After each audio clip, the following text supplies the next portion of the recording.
किसी को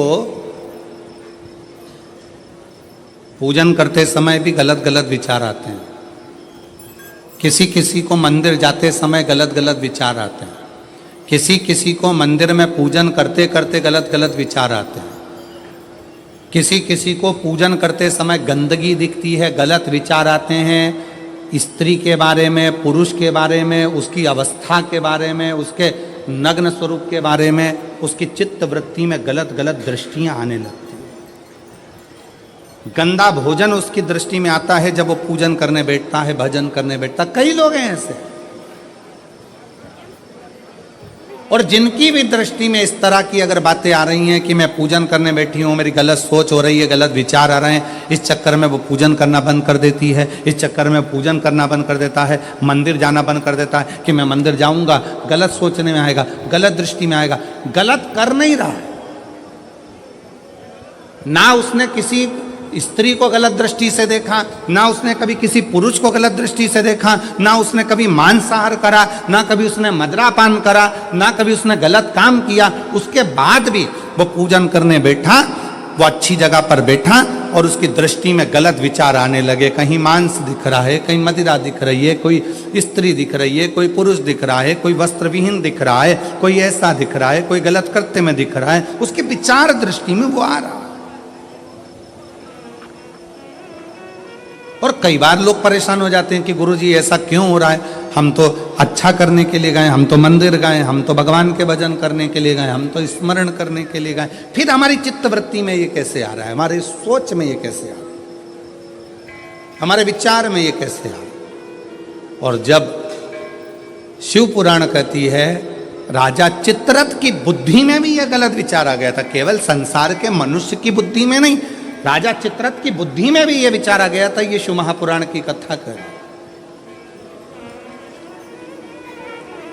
गलत विचार करना क्या है, जब व्यक्ति को ऐसे गलत विचार आने लगे पूजन के समय पर, अच्छी जगह पर, ये गलत गलत विचार, आप गलत कर नहीं रहे हो, आप मांसाहार नहीं कर रहे हो, आप किसी स्त्री को गलत नहीं देख रहे हो, आप किसी पुरुष को गलत नहीं देख रहे हो, आप किसी मदिरा की दुकान पर नहीं गए हो, पर आपकी विचार धारणा में अगर ये चीजें पूजन करते समय, भजन करते समय, अर्चना करते समय, मंदिर जाते समय, मंदिर में बैठते समय, मंदिर में उपवास करते समय तुम्हारी बुद्धि में अगर ये चीजें आ रही हैं, मन में अगर ये चीजें पाठ करते करते भी अगर आ रही हैं, तो समझ लेना कि आपके ऊपर कहीं ना कहीं किसी न किसी रूप में कोई अन्न किसी के घर का ऐसा खा लिया है जिसके कारण तुम्हारी बुद्धि थोड़ी सी भ्रष्ट हुई है। उसको सुधारें कैसे, उसको संवारें कैसे। अब किसी ने यही प्रसंग को सुनकर कहा, गुरुजी अगर किसी के घर का अन्न खाया है तो अन्न खाने के बाद तो वो पच गया, पचने के बाद वो गंदगी में निकल भी गया, अब तो वो विचार आना बंद हो जाना चाहिए। अब तो 1 साल हो गया, 2 साल हो गया, 1.5 साल हो गया, 6 महीना हो गया, तो भी वही विचार आ रहा है। तो हमारा निवेदन है, भोजन करने के बाद भोजन पच जाता है, भोजन करने के बाद भोजन समाप्त भी हो जाता है, पर उस भोजन से जो रक्त की 4 बूंदें बनती हैं वो इस शरीर में दिन रात तुम्हारे मरते दम तक दौड़ती रहती है, शरीर में वो रक्त की बूंद चलती रहती है। इसलिए विचार 1 साल, 2 साल, 4 साल, 6 साल, 15 साल ऐसे चलते रहते हैं।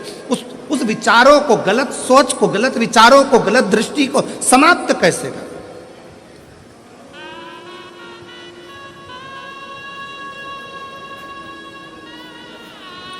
राजा चित्ररथ का चरित्र कर, तब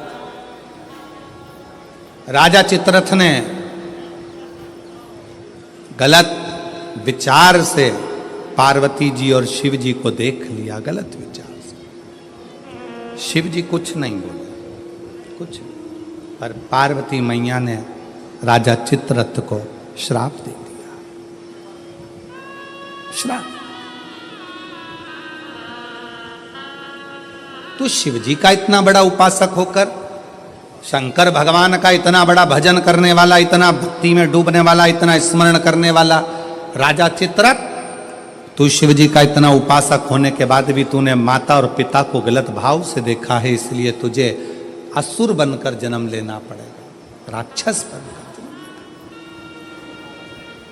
फिर वो चित्रक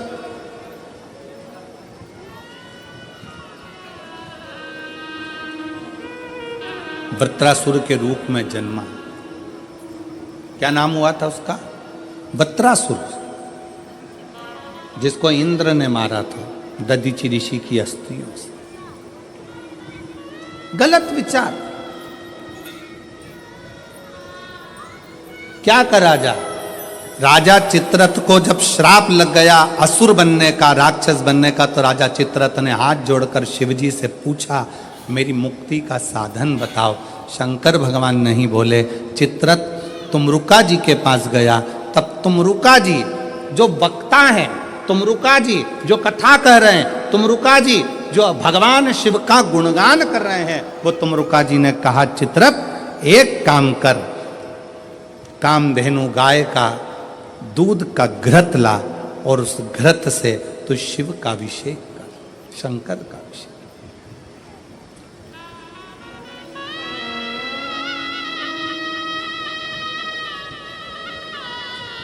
मेरी जीजियों, मेरे जीजाओं, मेरी बेटियों, बेटाओं, मेरी माताओं, मेरे भाई, मेरे बांधव, अपने को भी अगर गलत विचार आते हो, पूजन के समय पर पाठ करते करते गलत जगह पर अपना मन जा रहा हो, तो 5 प्रदोष एक कटोरी में 1 चम्मच घी गाय का, देसी गाय का 1 चम्मच घी, 1 चम्मच भी ना हो तो आधी चम्मच घी, आधी चम्मच भी अगर घर में ना हो तो 2 बूंद घी, 2 बूंद भी ना हो तो देसी गाय का 1 बूंद घी अपनी हथेली में मध्य में लगाकर, जो शंकर भगवान का, भगवान शिव जी का जो शिवलिंग होता है, उस शिवलिंग के ऊपर के भाग पर अपनी हथेली को रखकर, और जो अशोक सुंदरी वाली जगह है उस जगह पर अपनी हथेली का घर्षण करना चाहिए। लगभग 5 प्रदोष अगर आपने कर लिया तो निश्चित है आपकी बुद्धि में कभी गलत विचार पूजन करते समय आएगा ही नहीं, और गलत दृष्टि की ओर जाओ।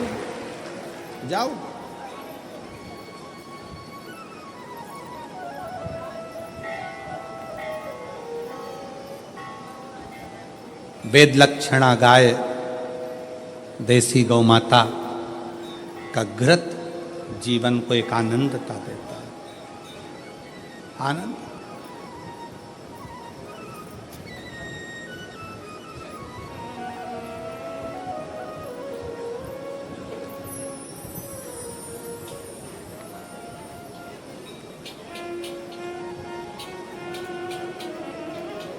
भारत के इतिहास में संसद भवन में बैठकर रात रात भर मंथन कर कर जो वक्फ बोर्ड बिल पर संशोधन किया गया, उसके लिए पूरे प्रशासन को बहुत बहुत साधुता,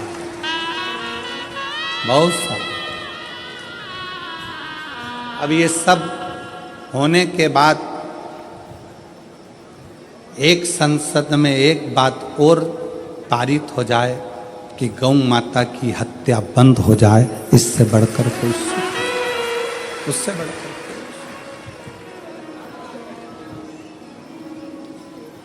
गौ माता का, देसी गाय का घृत, वेद लक्षणा गाय का 1 बूंद घृत हाथ की हथेली पर लगाकर शिवलिंग के ऊपर और अशोक सुंदरी की जगह पर घर्षण करने से जो गलत विचार, गलत सोच, गलत दृष्टि, गलत भाव, ये समाप्त हो जाता, समाप्त हो।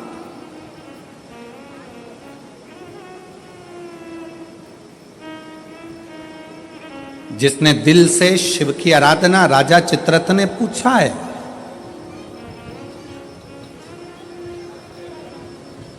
राजा चित्ररथ ने विचार किया कि ये राजा चित्ररथ कह रहे हैं कि मुझे बताओ कि मेरी मुक्ति कैसे हो, मोक्ष कैसे होगा। मैंने तो गलत सोच लिया, मैंने तो गलत विचार कर लिया, मैंने तो गलत दृष्टि रख ली। मेरी बुद्धि में तो ये गलत भाव आ गए, मुक्त कैसे? कल की कथा में कहा था, जीवन में कितना भी दुख आ जाए, कितनी भी तकलीफ आ जाए, कितना भी कष्ट आ जाए, उस ईश्वर को मत भूलो, ईश्वर को, शिव को मत।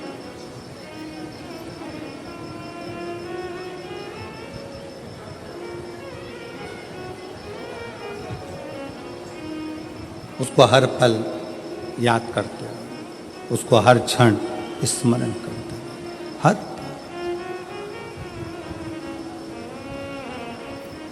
ओ भोले रे तेरे बिना भी क्या जीना, ओ बाबा रे तेरे बिना भी क्या जीना, फूलों की कलियों में, काशी की गलियों में, फूलों की कलियों में, काशी की गलियों में, तेरे बिना कुछ कहीं ना, तेरे बिना भी क्या जीना, ओ बाबा रे तेरे बिना भी क्या जीना, ओ शंभू रे तेरे बिना भी क्या जीना, फूलों की कलियों में, काशी की गलियों में, फूलों की कलियों में, काशी की गलियों में, तेरे बिना कुछ कहीं ना, तेरे बिना भी क्या जीना, ओ बाबा रे तेरे बिना भी क्या जीना, ओ शंभू रे तेरे बिना भी क्या जीना। उस शिव की हर पल याद करते रहो, हर घड़ी।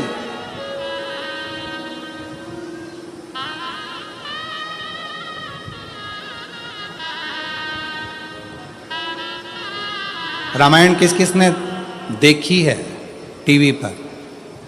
रखो। रामायण किस किस ने पढ़ी है? रामायण किस किस ने सुनी है? राम कथा किस किस ने सुनी है? सबने सुनी है।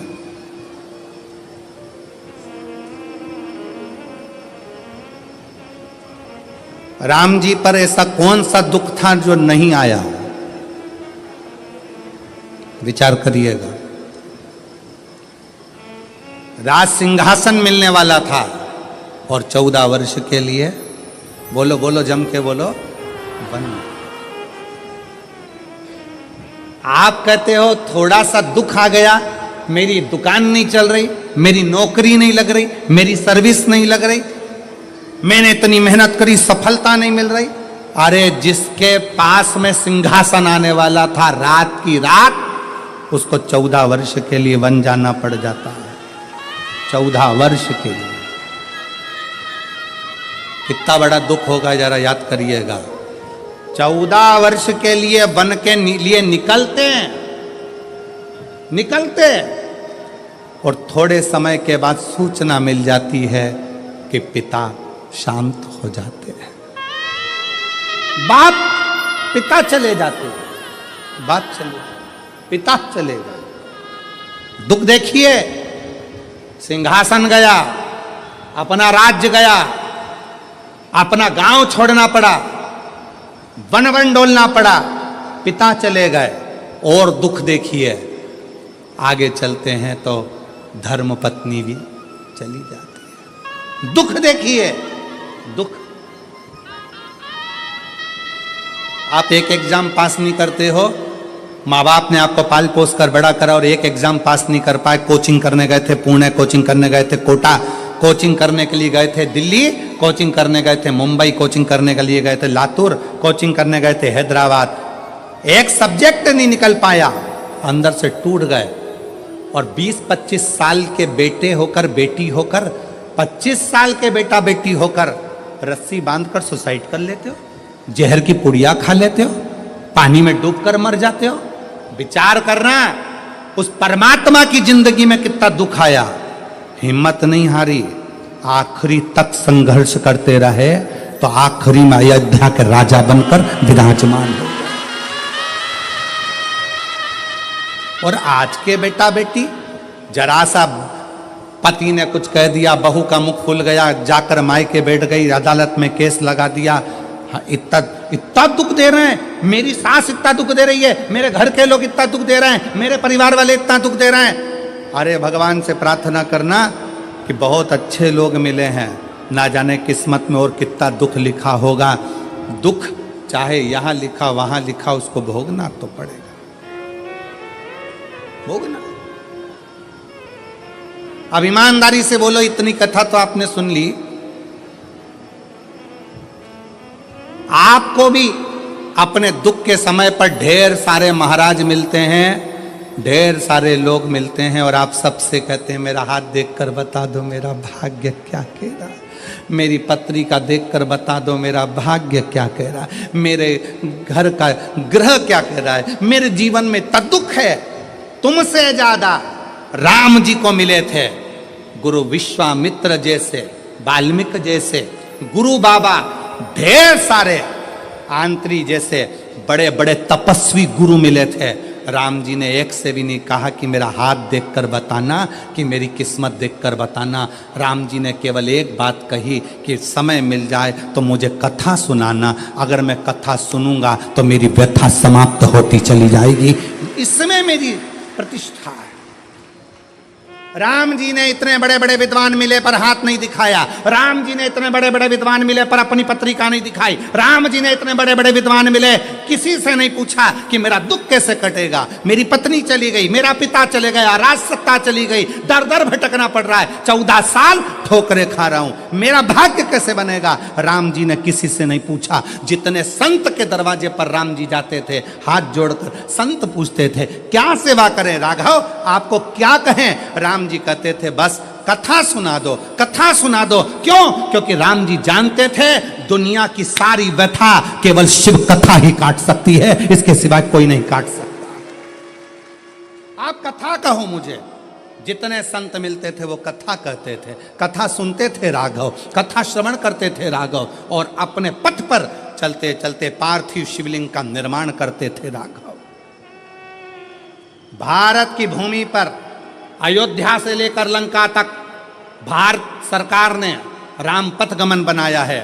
पूरे राम पथ गमन पर चलकर देखिए, जितने राम पथ गमन पर राम जी के मंदिर नहीं मिलेंगे, जितने राम पथ गमन पर हनुमान जी के मंदिर नहीं मिलेंगे, जितने राम पथ गमन पर किसी देवता के मंदिर नहीं मिलेंगे, उतने राम पथ गमन पर केवल शंकर के मंदिर हैं। क्योंकि राम जी जहां रुकते थे वहां शिव का निर्माण करते थे, राम जी जहां रुकते थे वहां शंकर का निर्माण करते थे। क्यों? क्योंकि उनको मालूम है कि व्यथा मिटाने के लिए शिव की कथा बहुत जरूरी है, और शिव की कथा अगर हमारे अंदर आ गई तो व्यथा मिट जाएगी। और वही आज कथा कर रही है। आज शिव महापुराण की कथा क्या कर रही है? ये लाखों की भीड़, पंडालों में जगह नहीं है। आज कम से कम 11 लाख के ऊपर लोग होंगे, 11 से 12 लाख के ऊपर इस शाहदा की भूमि पर भक्त होंगे।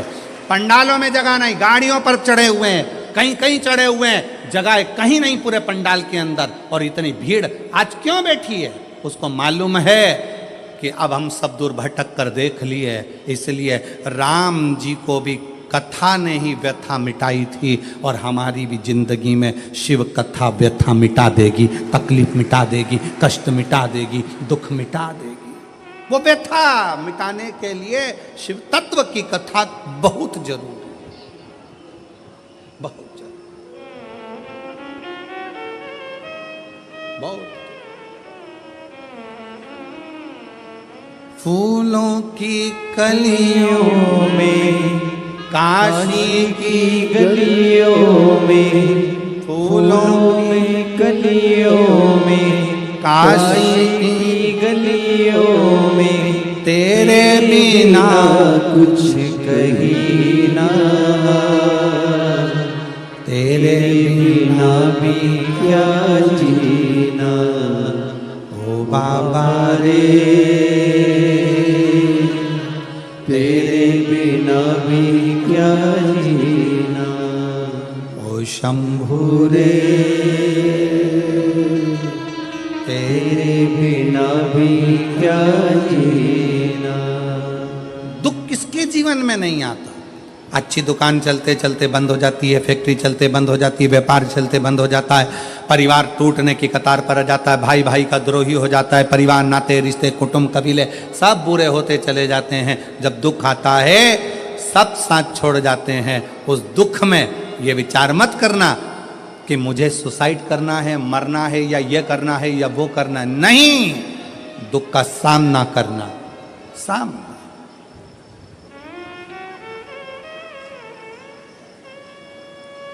पढ़ो।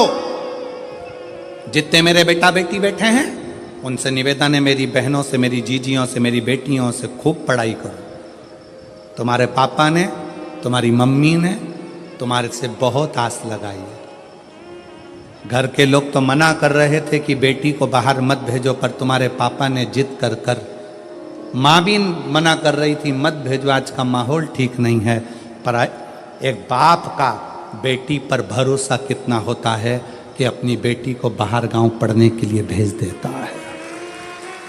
अपने बाप के, अपने पिता के, अपने पापा के भरोसे को टूटने मत देना मेरी बेटी।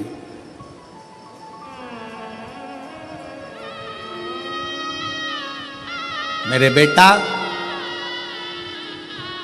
तुम्हारे पापा की जेब में इतना पैसा नहीं है कि तुम्हें बड़े बड़े कोचिंग सेंटर भेजे, बड़ा बड़ा डिप्लोमा कराए, बहुत अच्छे शहर में पढ़ने भेजे, बहुत अच्छा कॉलेज, बहुत अच्छा स्कूल में एडमिशन कराए। तुम्हारे पापा की जेब में इतना पैसा नहीं है।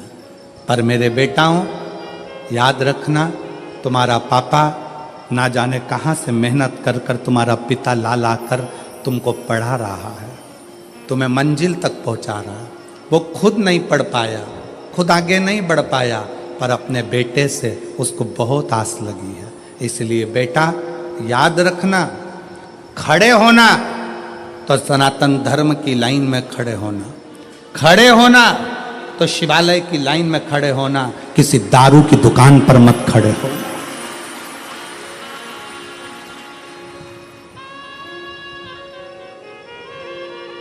जब नवयुवक बेटा बेटी किसी दारू की दुकान पर खड़े दिखते हैं लाइन लगाकर, उनको देखकर दिल दुखता है कि पापा ने कितना पैसा खर्च कर कर पुणे पढ़ने के लिए भेजा है, बाहर गांव विद्याध्ययन के लिए भेजा है। थोड़ा सा आप सियोर वाले महाराज का कहना मत मानो, पर अपने पापा का मुख तो देखो। बेटियों से निवेदन है, एक पिता ने अपने भरोसे पर तुम्हें पढ़ने के लिए भेजा है। ये जो फालतू फालतू के जो ये लफड़े हैं ना, ये मुझे चाहता है, वो मुझे चाहता है, ये मुझे चाहता है, वो मुझे चाहता है, ये प्यार मोहब्बत, ये सब दिखावे के हैं। 4 दिन की चांदनी,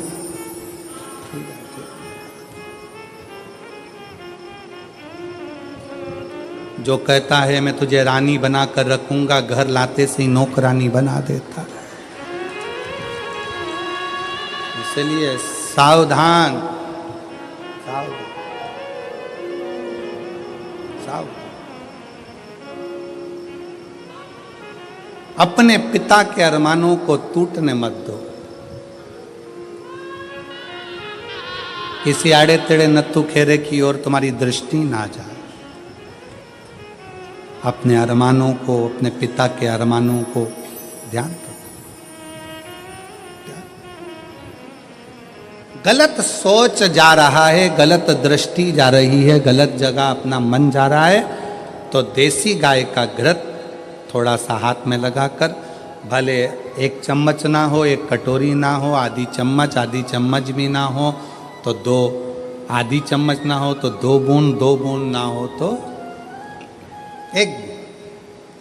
जैसे संत कहते हैं ना, 24 घंटा भजन करो, 24 घंटा नहीं कर पाओ तो 12 घंटा करो, 12 घंटा भजन नहीं कर सकते तो 6 घंटा करो, 6 घंटा भजन नहीं कर सकते तो 3 घंटा करो, 3 घंटा भजन नहीं कर सकते तो 1.5 घंटा करो, 1.5 घंटा नहीं कर सकते तो 1 घंटा, 1 घंटा भगवान को याद नहीं कर सकते तो आधा घंटा करो, आधा घंटा भगवान का भजन नहीं कर सकते तो 15 मिनट, 15 मिनट नहीं कर सकते तो 5 मिनट, 5 मिनट नहीं कर सकते तो 2 मिनट, 2 मिनट भगवान का भजन नहीं कर सकते तो 1 मिनट, और 1 मिनट में भजन नहीं कर सकते तो चुल्लू भर पानी में डूब मरो।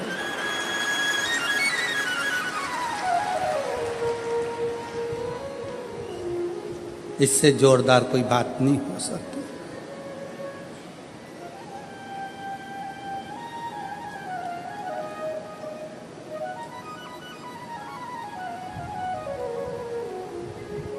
कितनी 20 दिन की तैयारी देखो आप। मैं पांडवी जी को, माननीय विधायक महोदय जी को और उनकी पूरी समिति को धन्यवाद देता हूँ, बहुत बहुत धन्यवाद। और मेरे शहादा की, मेरी जीजियों, मेरे जीजाओं, मेरी बेटियों, मेरे बेटाओं और शहादा के आसपास के जितने भाई बहन जिन्होंने पानी पिलाया, जिन्होंने घर से शरबत बनाकर लाए शरबत पिलाया, रसना घोल कर लाए रसना पिलाया, घर से खिचड़ी बना कर लाए खिचड़ी खिलाई। यहाँ तो विधायक जी ने, समिति ने भोजन की बहुत अच्छी व्यवस्था करी, पर साथ में कोई टॉफी, कोई बिस्कुट, कोई चॉकलेट, कोई कुछ खिलाते रहे पूरे पंडाल में। बाहर भी कल का नज़ारा आप अगर देखते ना, कल रात को कौन आए थे? आए थे आप लोग? कौन कौन आए थे? आए थे सब। कल रात का नज़ारा देखते तो ये सोचते ये अपना शहादा है कि और कहीं आ गए। रात का नज़ारा, इधर ट्रैफिक जाम, उधर ट्रैफिक जाम, उधर ट्रैफिक जाम, और डीजे, बैंड बाजे और माताएं हरिओम में ओम समाया है और मेरा भोला शहादा में आया, और चलने दो, और नाचना और कूदना, और भोजन बांटने वाले भोजन बांट रहे, पानी वाले पानी, बिस्कुट वाले बिस्कुट। ऐसा लग रहा जैसे शंकर जी की बारात आई और हिमालय राज स्वागत करने में लगा हुआ है। हिमालय राज स्वागत करने, सब अलमस्त होकर खूब। जो अक्कड़ में नहीं आए, कई लोग ऐसे थे जो एक दिन भी आकर दर्शन नहीं कर पाए। समय नहीं मिला गुरुजी, समय नहीं मिला, समय नहीं मिला, समय।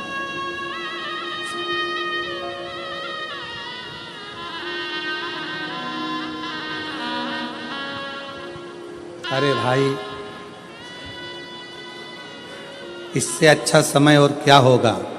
बताओ जरा, ईमानदारी से बोलो, इससे अच्छा समय क्या होगा? कोरोना जैसी बीमारी आई, मोहल्ले के 4-6 निपट गए, तू बचा रह गया। इससे जोरदार समय और क्या लेकर आएगा?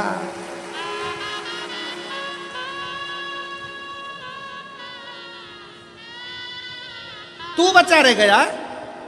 और जिसमें बीमारी थी, शुगर थी, बीपी था, थायराइड था, सब बीमारी थी, और चाहता तो कोरोना तुझे चिपक जाता, पर शंकर जी ने कहा रहने दे, सादा में कथा सुनेगा, काम माथा बच्ची करे इसके लाके, रहने दे इसके नीचे। और उसके बाद भी क्या समय नहीं मिला, तो भगवान ने भी कह दिया ठीक है। इतनी जोरदार कथा का आनंद नहीं ले पाया, समय नहीं मिला। मैंने तुझे कोरोना से बचाया इसलिए था कि सादा में जब विधायक जी कथा कराए तो आ जाना, तुझे बोले कौन? अरे भाई, मौका मिले, क्रिकेटर भी इंतजार करता रहता है कि बस ऐसी गेंद आने दो, ऐसा छक्का लगाऊंगा कि बाउंड्री पार। इंतजार करता है क्रिकेटर भी। ये बल्ला लेकर खड़ा है और पीछे वाला विकेट कीपर जो पीछे खड़ा है बिल्कुल नज़दीक में, पूरी फील्ड में बल्ले वाले को टेंशन किसी से नहीं रहता, पास वाले से रहता है। उसी तरह सावधान, तुम्हें बर्बाद करने वाला कोई दूसरा नहीं होगा, तुम्हारे पास वाला ही होगा।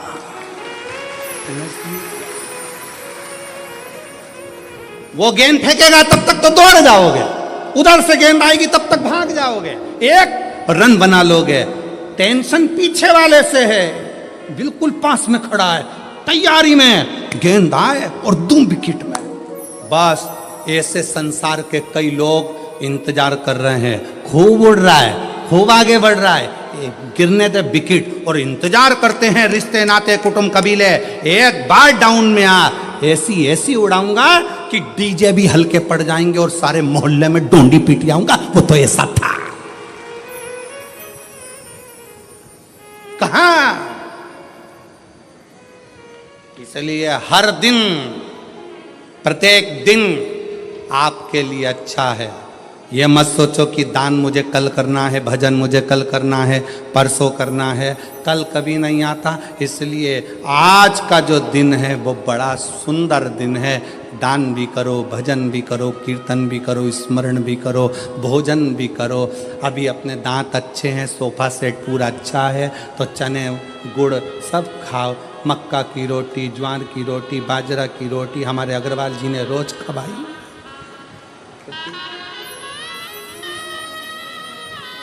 तीन बहुएं अग्रवाल जी की, और तीनों कंपटीशन में लगी रहती थी। आज मैं ये बनाऊंगी, वो दूसरी के आज मैं बनाऊंगी, तीसरी के मैं बनाऊंगी, तीनों लगी रहती। इसलिए थाली में भी तीन ही तरह की रोटी आती थी, और तीनों तैयार करके आज हम ये बनाएंगे, आज हम ये बनाएंगे, आज हम ये। मौका मिली सेवा का मौका। पूरे शाहदा की एक एक जीजियों ने, शाहदा के एक एक बेटे ने धूप में खड़े होकर सेवा करी। और मैं शाहदा क्षेत्र के इस जिले नंदुरबार के collector, SP, SSP, IG, commissioner, यहाँ के तहसीलदार, यहाँ के जज महोदय, यहाँ के टीआई, यहाँ के थानेदार, यहाँ का एक एक कांस्टेबल, एक एक चिकित्सा विभाग, सबको धन्यवाद देता हूँ कि आपने अपनी जी और जान लगा दी इस कथा।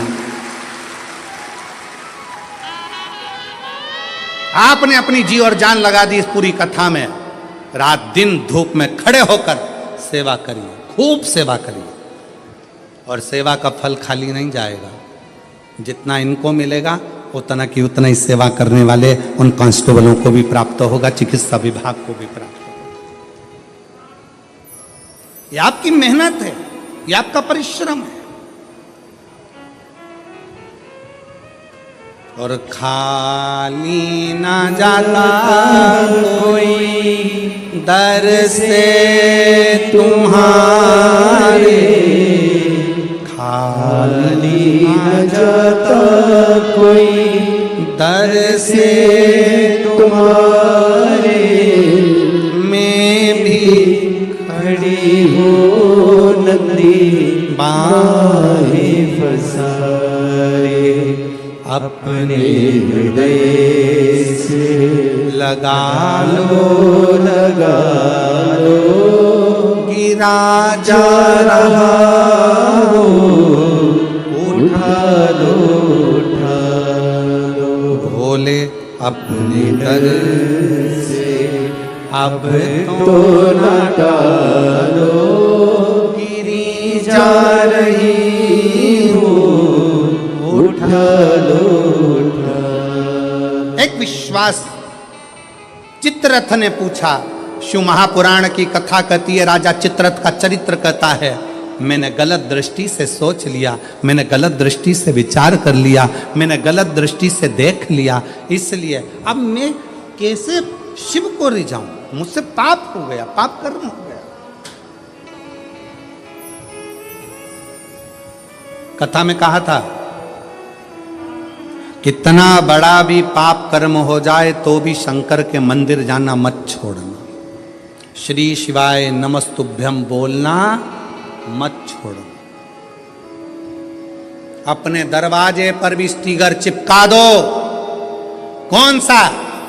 श्री शिवाय नमस्तुभ्यम। हो सकता है कि मेरी जिंदगी में मैंने बहुत पाप किया हो, गलत कृत्य किया हो, पर ये घर तेरा है।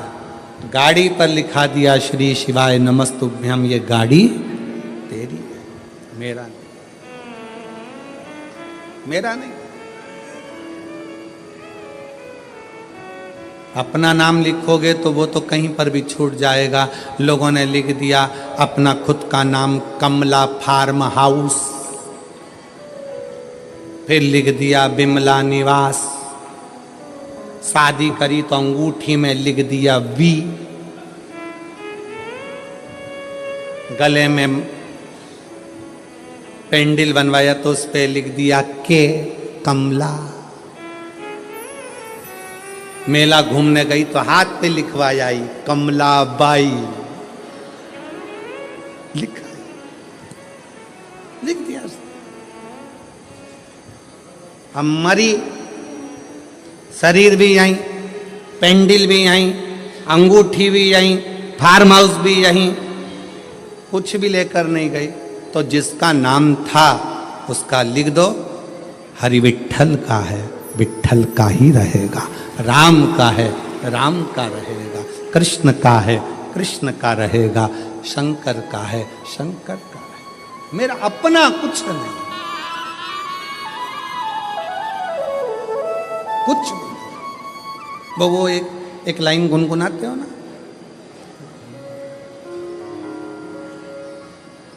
भंवरे ने खिलाया फूल फूल को ले गया।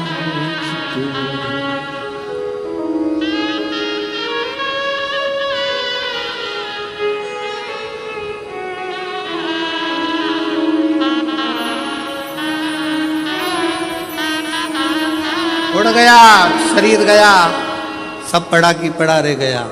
भंवरे ने खिलाया फूल फूल को ले गया। भंवरे तू कहना ना भूल भूल तेरा हो गया इधर उधर।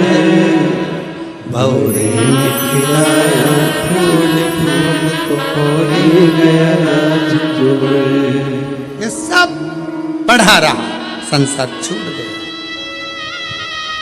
उस लाइन पर ध्यान दें, भंवरे तू कहना ना भूल भूल तेरा हो गया इधर उधर।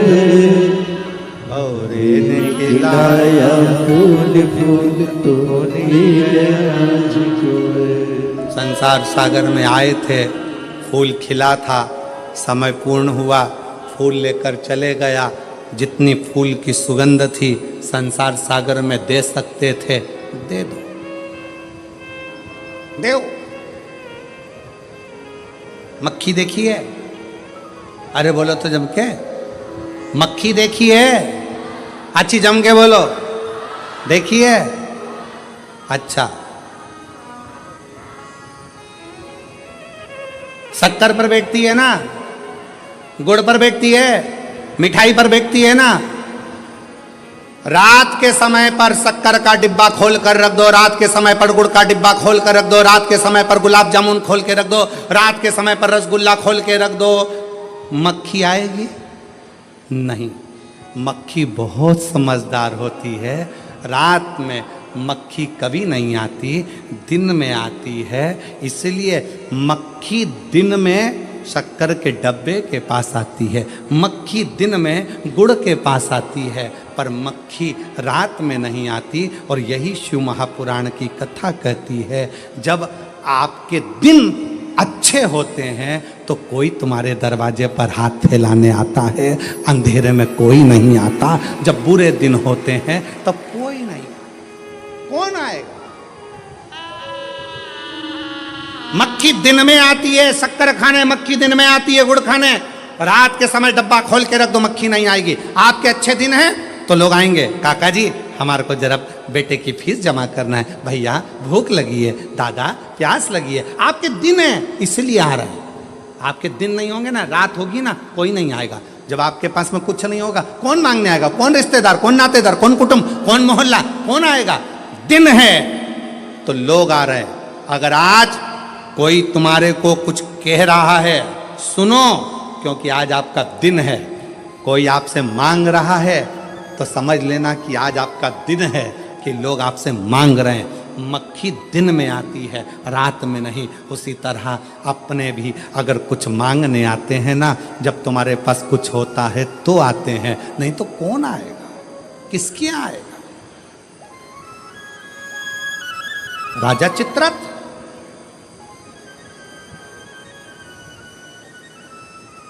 और राजा चित्ररथ ने हाथ जोड़कर प्रार्थना करी, मेरी गति सुधार दो, गति, गलती हो गई, इस गलती को कैसे सुधारें। कहा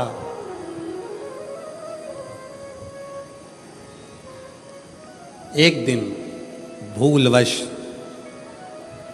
यदि भूलवश बेल पत्र के वृक्ष की मिट्टी मस्तक चढ़ जाएगी, उस दिन तेरी गति सवर जाएगी, गति सवर, तेरा दुख समाप्त, दुख मिट जाए। महाराज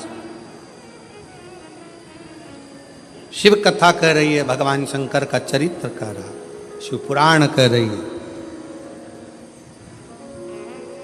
बृहस्पति बाबा का अपमान इंद्र की सभा में हो गया। देवगुरु बृहस्पति का अपमान।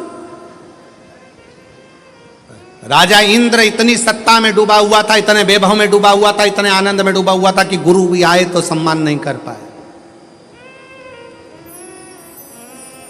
और जगत का जितना गुरु है वो शिव का एक रूप है। जगत में जितने माता पिता हैं वो शिव का एक रूप है। जगत में जितने बच्चे हैं वो शिव का एक रूप है। जगत में जितने जीव हैं सब शिव का एक रूप है, सब शिव का।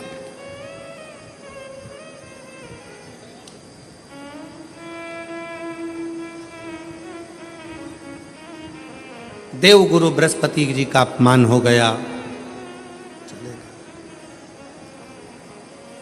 विश्वरूप जी को गुरु बना लिया इंद्र। तीन मुख, तीनों से भाग देना। क्रोध आ गया इंद्र को, तलवार उठाकर इंद्र ने विश्वरूप जी का सिर काट दिया। ब्राह्मण हत्या माथे चढ़ गई। उस ब्राह्मण की हत्या को क्या करूं? ब्राह्मण हत्या जब माथे चढ़ी तो कमल की डंडी के अंदर जाकर छुप गए। कमल की डंडी के अंदर इंद्र छुपे। देव ऋषि नारद जी ने आकर देखा कि इंद्र तो कमल की डंडी के अंदर छुपे हैं, तो कहा, अरे इंद्र कब तक छुपे रहोगे? यह ब्राह्मण हत्या पीछा छोड़ने वाली नहीं है, इसलिए इसको बांट दो, इस ब्राह्मण हत्या को बांट दिया जाए।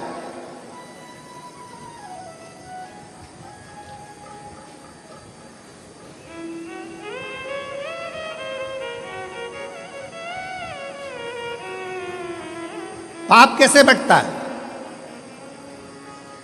पाप को बांटते कैसे? एक समझने वाला प्रसंग है। पाप को कैसे बांटा जाता है? इस ब्राह्मण हत्या को बांटो, पाप बांटा कैसे जाए? शिव महापुराण का एक संवाद आता है।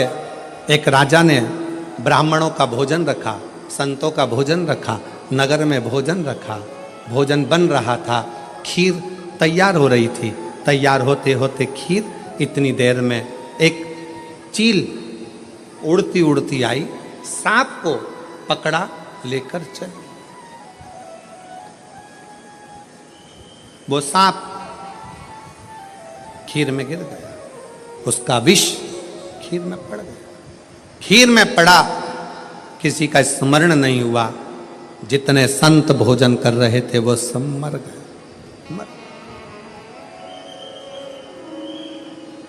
प्राण छूट गए। धर्मराज के यहां केस पहुंचा और धर्मराज के यहां पर बात पहुंची। धर्मराज जी से पूछा गया, बताओ, इतने सारे संत और ब्राह्मण मरे हैं, इनका पाप किसके माथे पर दोगे? चील अपना पेट भरने के लिए भोजन ले जा रही थी, उसको, सांप खीर में गिरा उसको, जो भोजन बना रहा था उसको, या जो भोजन करा रहा था उसको, या राजा जिसने भोजन ब्राह्मणों को खिलवाया उसको, जिसने निमंत्रण दिया था। धर्मराज मौन होकर बैठ गए। समय आएगा तब इस पाप को किसके माथे पर चढ़ाना है वो बता दिया जाए। ये ब्राह्मणों के मरने का पाप किसके माथे पर देना है, समय आएगा तब बता दिया जाएगा। इंतजार किया गया। इंतजार करते करते नगर की एक महिला ऐसी थी, एक स्त्री ऐसी थी जो दिन रात राजा को कोसती थी। बताओ कैसा खोलना राजा है, इतने बामनों को खा गया, ब्राह्मणों को खीर खिला दी, ब्राह्मण मर गए, संत मर गए, संत मर गए, राजा ऐसा, राजा वैसा, राजा ऐसा, राजा वैसा, खूब कोसती। अब फिर धर्मराज से पूछा, अब बताओ कि ब्राह्मणों के मरने का, संतों के मरने का पाप किसके माथे पर रखना है। तो धर्मराज ने कहा, जो ये स्त्री राजा की निंदा कर रही है ना, गालियां दे रही है ना, इसी के माथे पर ये पूरा की पूरा पाप चढ़ा दिया जाए। पूरा पाप, पूरा पाप। ऐसी गलती हम लोग भी करते हैं। ऐसा नहीं कि नहीं करते। मंदिर कोई पूजन करने जा रही है ना, कोई मंदिर में अगर एक लोटा जल चढ़ाने जा रही है ना, कोई मंदिर में दिया लगाने जा रही है ना, कोई पशुपतिनाथ का व्रत करने जा रही है, कोई प्रदोष का दर्शन करने जा रही है, कोई मंदिर में झाड़ू लगाने जा रही है, कोई मंदिर में सफाई करने जा रही है, तो कई माताएं उस पर ताना कसती हैं, ये चली सती सावित्री। ये देखो, ये चली, इतनी बंठन के जाने की जरूरत क्या है, मंदिर जा रही। ऐसा ना जाने कितने कितने लोग दिन भर बैठे बैठे दुकान पर, व्यापार में, ना जाने कहां मंदिर जाने वालों को, कथा में जाने वालों को, सत्संग में जाने वालों को कोसते रहते हैं, और उसके जीवन का सारा पाप उसके माथे चढ़ जाता है और उसका पुण्य समाप्त होते चले जाता है। अच्छा कहो, वाणी ऐसी बोलिए, जम के बोलो जरा, जो मन का आपा खोल। फिर से बोलो, वाणी ऐसी बोलिए जो मन का आपा खोए। पर आज के जमाने में वाणी ऐसी बोलिए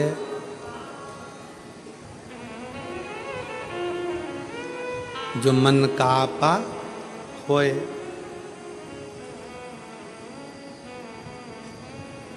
सोच समझकर, विचार कर कर अच्छा बोलने का प्रयास करो। अच्छा,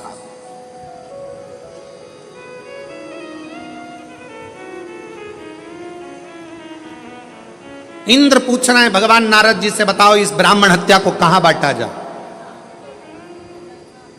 इस ब्राह्मण की हत्या को कहां बांटे। उत्तर दो। देव ऋषि नारद ने कहा कि ये काम करो, पृथ्वी के पास जाओ। पृथ्वी, हमसे ब्राह्मण हत्या का अंश ले लो। पृथ्वी ने ब्राह्मण हत्या का अंश लिया तो पृथ्वी का बंजर भाग ब्राह्मण हत्या का अंश है। पृथ्वी पर जो वृक्ष लगते हैं, वृक्ष में जो गोंद लगती है वो ब्राह्मण हत्या का अंश है। इसलिए तुम्हारे बहू के यहाँ संतान हो, उसे गोंद का लड्डू खिलाओ, मना नहीं है। पर जन्माष्टमी का कार्यक्रम हो या रामनवमी का कार्यक्रम हो, भगवान के प्रसाद में गोंद नहीं डालना चाहिए। गोंद का लड्डू भगवान को भोग नहीं लगता। गोंद की मिठाई भगवान को भोग नहीं लगती, क्योंकि उसमें ब्रह्म हत्या है। फिर कहा, इस ब्राह्मण हत्या को मैं कहां दूं, तो नारद जी ने कहा जल को दो। जल नारायण ने हाथ जोड़कर पूछा, क्या बात है इंद्रदेव। इंद्रदेव कहते हैं ब्राह्मण हत्या लीजिए, हम आपको कल कल करते बहाते रहेंगे। जल देव ने ब्राह्मण हत्या ले ली। जल के ऊपर का फेन ब्राह्मण हत्या का अंश। सनातन हिंदू धर्म में एक नियम पहले से चला आ रहा है, लोग उसको समझते नहीं है कि हमारे यहाँ अगर कोई संत, कोई गुरु, कोई ब्राह्मण, कोई साधु, सन्यासी, तपस्वी, साधक, उपासक जब भोजन करने के लिए आते हैं, सबसे पहले भोजन की थाली रखने से पहले पानी का गिलास भरा जाता। क्यों भरते हैं? अगर पानी के गिलास में बुलबुला रह गया, पानी के गिलास में अगर पानी का फेन रह गया, पानी का एक बुलबुला भी अगर पानी के गिलास में रह गया, जब तक भोजन आएगा तब तक ये पानी का बुलबुला समाप्त हो जाएगा, तो भोजन करने वाले को ब्रह्म हत्या का दोष नहीं लगेगा। इसलिए जल के ऊपर जो बुलबुला होता है, जल के ऊपर जो फैन होता है, जल के ऊपर जो फैन रहता है, ये ब्रह्म हत्या का दोष है, ब्रह्म हत्या। फिर तीसरा, अग्नि को दिया, हे अग्निदेव आप हमसे ब्राह्मण हत्या का दोष ले लो। अग्नि ने पूछा क्यों? तो कहा हम आपको निरंतर प्रज्वलित रखेंगे। अग्नि ने ब्राह्मण हत्या का अंश लिया। अग्नि की जो नीली लपट रहती है, अग्नि की जो पीली लपट है, पीले कलर की जो लो है, वो देव भाग है। और यज्ञ करते समय जब ब्राह्मण यज्ञ करवाते हैं, प्राण प्रतिष्ठा करवाते हैं, बड़े बड़े हवन करवाते हैं, तो आपने ब्राह्मणों को देखा होगा आहुतियाँ छोड़वाते हैं। आहुतियाँ छोड़ते समय ओम ब्रह्मवे स्वाहा, नारायणाय स्वाहा, स्वाहा स्वाहा स्वाहा, इतने लोग जब आहुतियाँ देते हैं तो आगे अग्नि की लपट बहुत ऊंची जाती है। जैसे ही अग्नि की लपट ऊंची जाती है, चतुर विद्वान अपने पास में दूध दही मिलाकर रखता है, उसमें से एक लोटा भरता है और यज्ञ अग्नि में डाल देता है। हवन करने वालों को खुशी क्या होती है, कितनी तेज आंच हो गई। पर ब्राह्मण देखता है, विद्वान देखता है, आगे अगर ज्यादा ऊंची जाएगी, उसमें नीली लपट आ जाएगी, नीली लपट आ गई तो उसमें ब्राह्मण हत्या लग जाएगी, यज्ञ खंडित हो जाएगा। यज्ञ करता ब्राह्मण ये देखता है अगर इसमें नीली लपट आ गई तो हमारी प्राण प्रतिष्ठा, हमारा यज्ञ, हमारा अनुष्ठान खंडित हो जाएगा। इसलिए आहुति देते समय ब्राह्मण अग्नि पर ध्यान देता है।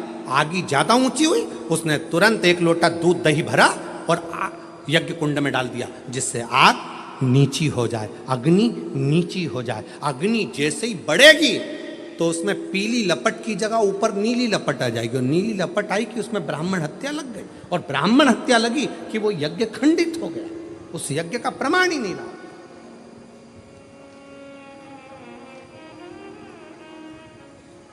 सीमित अग्नि, अग्नि को दिया ब्राह्मण हत्या का अंश। अब किसको दूं नारद? नारद जी ने कहा एक काम करो, स्त्री को दे दो। स्त्री से कहा आपको हम ब्राह्मण हत्या का अंश देते हैं, आप ले लीजिए, मेरा फायदा क्या? कहा आपको प्राण छूटने तक हम सुंदर बनाकर रखेंगे। स्त्री ने कहा ठीक है, युवान अवस्था आपकी बना कर रखे। स्त्री ने ब्राह्मण हत्या का अंश लिया। स्त्री का रजस्वला होना, रजोधर्म धारण करना, 5 दिन 7 दिन स्त्री जो कार्य नहीं करती है, ये रजोधर्म ब्रह्म हत्या का अंश है। 4 स्थान पर ब्राह्मण की हत्या को इंद्र ने बांट दिया। तब इंद्र कमल की डंडी से बाहर निकले, सिंहासन पर बैठने लगे। तब त्वष्टा बाबा ने यज्ञ कर कर वत्रासुर को उत्पन्न करा। ये वही वत्रासुर है जो शंकर और पार्वती में भेद कर दिया था, गलत दृष्टि से देख लिया था। वत्रासुर ने शिव जी से मांगा था, प्रभु मेरा कल्याण कैसे होगा? कहा दधीचि ऋषि जो मेरे उपासक हैं, जिनका बेटा पिपलाद जनमानस का कल्याण करेगा, वो दधीचि ऋषि मेरे सिवा किसी को नहीं भजें। उन दधीचि ऋषि की अस्थियां, हड्डियां तुम्हारे शरीर पर लगेगी और तुम्हारा कल्याण हो जाएगा। वत्रासुर के साथ में इंद्र का युद्ध हुआ। इंद्र हारने लगे, गुरु जी के पास गए, गुरुदेव बताओ नारद जी किससे युद्ध लड़ूं, कैसे जीतूंगा। कहा दधीचि ऋषि के पास जाओ, दधीचि बाबा से अस्थियां मांगो। भारत की भूमि के वो संत दधीचि ऋषि जिन्होंने बिना सोचे समझे अपनी अस्थियों का दान दे दिया, मांस पूरा खत्म हो गया, हड्डी हड्डी दधीचि ऋषि को दे दी। दधीचि ऋषि ने इंद्र को दे दी। इंद्र ने विश्वकर्मा जी को बुलाकर शस्त्र बनवाए, उस शस्त्र से बत्रासुर के साथ में युद्ध हुआ। दधीचि ऋषि की हड्डी का स्पर्श, दधीचि ऋषि की हड्डी का स्पर्श, एक शिव भक्त की हड्डी का स्पर्श जब बत्रासुर जैसे असुर को हो जाता है, तो बत्रासुर भी अपने प्राण त्याग कर शंकर के धाम में कैलाश में जाकर विराजमान हो जाता है। कैलाश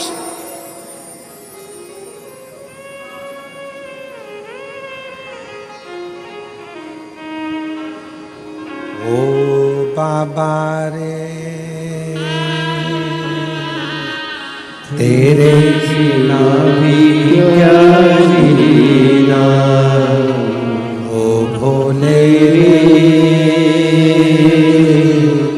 तेरे बिना भी क्या जीना।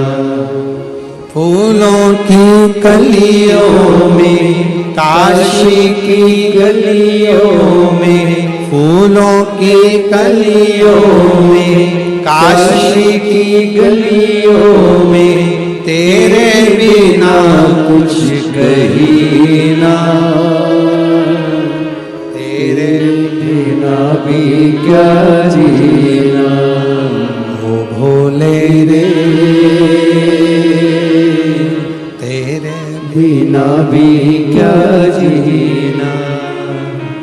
एक दधीचि ऋषि जो शंकर की आराधना में लीन रहते थे, उनकी हड्डी का स्पर्श भी असुर का कल्याण कर देता, असुर का कल्याण। कभी मौका लगे कोई शंकर का विरल भक्त, शिव का उपासक, शंकर का गुणगान आनंदमय करने वाला, हम तो यहाँ तक मेरी जीजियों से कहेंगे, तुम्हारे घर के नजदीक में कोई शंकर का मंदिर होना,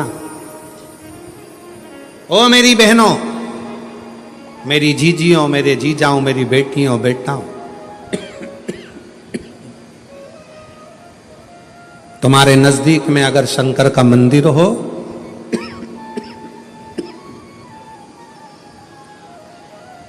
तो उस शिव मंदिर में सोमवार के दिन, प्रदोष के दिन यदि कुछ लोग एकत्रित होते हों, भजन करते हों, कीर्तन करते हों, कुछ नहीं तो अपने घर से एक बाल्टी में पानी भरकर उनको पिला कर आ जाया करो। पानी नहीं हो तो थोड़ी खड़ी शक्कर ले जाया करो, थोड़ा गुड़ ले गए, उनका मुख झूठा करा दिया करो। क्यों? क्योंकि शिव भक्त के शरीर की हड्डी का स्पर्श भी राक्षस को हो गया, वो तर गया। अगर कोई शंकर का भक्त है और उसका मुख हमने झूठा करा दिया तो हमारे घर के भंडारे कभी खाली नहीं होते, भरे के लिए आ सकते। एक विश्वास किसको कहते हैं, भरोसा किसको कहते हैं, भक्ति किसको कहते हैं।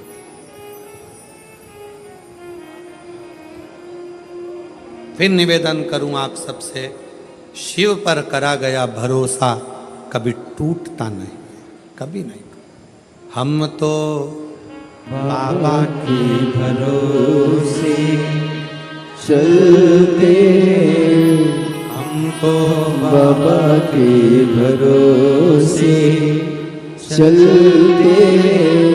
ये दुनिया वाले जलते, ये दुनिया वाले जलते, भोले बाबा के भरोसे चलते, डमरू वाले के भरोसे चलते। उसके आश्रित हो जाओ, आश्रित। कल कथा में कहा था, वृक्ष पानी की शरण में रहता है, पानी पीकर बड़ा होता है, पानी की शरण में वृक्ष रहता है, इसलिए पानी लकड़ी को डूबने नहीं देता है।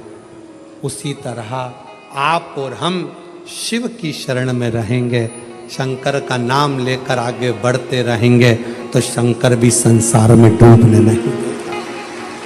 शिव डूबने नहीं देता।